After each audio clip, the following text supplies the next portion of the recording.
మాఘమాసం వస్తే ప్రత్యేకంగా ఆదివారాల్లోనూ రథసప్తమి నాడు ప్రకృతి చేత ఆ సమయంలో ఏది ఇవ్వబడుతుందో దానితో కడతారు. ఆ సమయంలో చిక్కుడుకాయలు ఎక్కువ వస్తాయి. చిక్కుడుకాయలకి వెదురు పుల్లలు గుచ్చి సూర్యరథం కట్టామని సూర్యరథం పెట్టి చిక్కుడాకు వేసి అందులో పాయసాన్నం పెట్టి ఆయనకి నైవేద్యం పెడతారు. ఎందుకు సూర్యరథం ఒక్కటే కడతారో తెలుసా లోకంలో?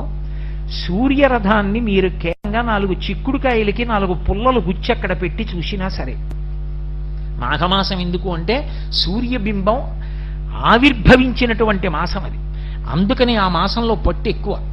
అటువంటి మాఘమాసంలో ఆయనకి రథం కట్టడం ఎందుకు అంటే ఆయన రథం తిరుగుతున్నప్పుడు ఒక చమత్కారం జరుగుతుందిట. మండలాకృతిలో గుర్రాలు తిరిగినట్టు తిరుగుతాడు. ఆ తిరుగుతుంటే ఆయన ప్రాంగుఖం ఇంద్రుడి వంక చూస్తాట.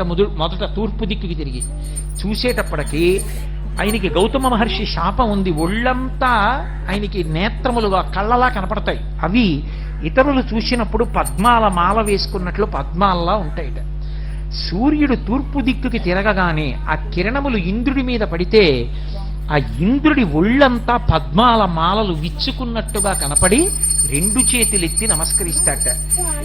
ఆయన తూర్పు దిక్కును వస్తున్నప్పుడు ఆ అరుణకాంతులలో ఇంద్రుడు సంతోషించినటువంటి ఆ కాలమునందు రథదర్శనం వంక తిరిగితే ఒక్కసారి దర్శనం చేస్తే ఇంద్రప్రసాదాత్ రాజ్యాభివర్ధనమశ్నుతే అంటే ఏ అధికారమునందున్నారో ఆ అధికారము నిలబడుతుంది.